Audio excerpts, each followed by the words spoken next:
दान देबा समय योग्य अयोग्य व्यक्ति को विचार करने बहुत गुरुत्वपूर्ण।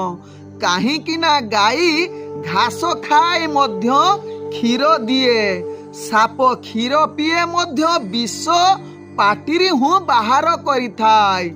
ऊन विष्णवे नम। नमस्कार, मु ज्योतिर्विद जजाति केशरी दास नहीं आसी मकर राशि व्यक्तिंकर वार्षिक राशि फल जहा 2026 जदि आपण माने देखुचंती तेबे निश्चित लाइक करंतु। कमेंट बॉक्स रे आपणकर इष्ट देवतांको ना लेखंतु। जदि सब्सक्राइब करि नाहंती तेबे सब्सक्राइब करे नियंतु एवं पाखरे थिबा बेल आइकन बटन निश्चित दबाई दियंतु, कारण मु वीडियो गुडिक छाडिले आपण माने प्रथमे देखि पारिबे। तेबे एबे चलंतु जानिबा मकर राशि व्यक्तिंकर जहाकी 2026 रो वार्षिक राशि फल।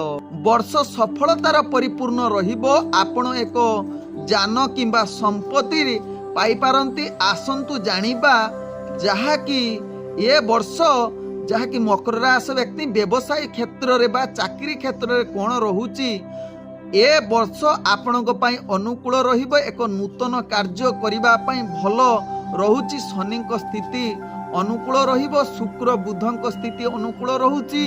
तबे मे मास रे व्यवसाय क्षेत्र रे भल लाभ हेबो एवं सेप्टेम्बर 18 रु नवेम्बर 10 पर्यंत आपणक पई एक अनुकूल समय विराजमान करिबो। तथापि आमे समग्र वर्ष को विचार करी काम करिबार भल व्यवसाय करिबार नूतन सफलता हासिल करिबार अति उत्तम युग रहुची।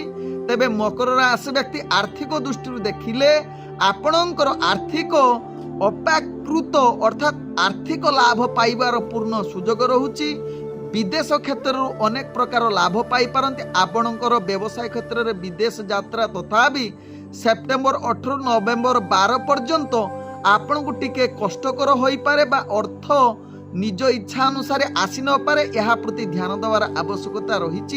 तेबे मकर राशि व्यक्ति निजर कैरियर दृष्टि देखिले 2026 जहाँकि छात्र छात्री मानक पाई मासरु बहुत भल समय रहुची। शिक्षा एवं परीक्षा क्षेत्र रे आपणक पाई भल रहिबो। विदेश रे पाठ पढ़ा पाई जो माने स्वप्न रखिचंती सेमानंकर लक्ष्य निश्चित पूर्ण हबार पूर्ण युग बनौछि। तो ये वर्ष जदि आपण भल करिबा पाई चाहुचंती प्रत्येक शनिवार दिन शनि को दर्शन करंतु एवं आपण शनि मंदिरंक निकटरे बा शनिंक ठारे निश्चित तेल अर्पण करंतु।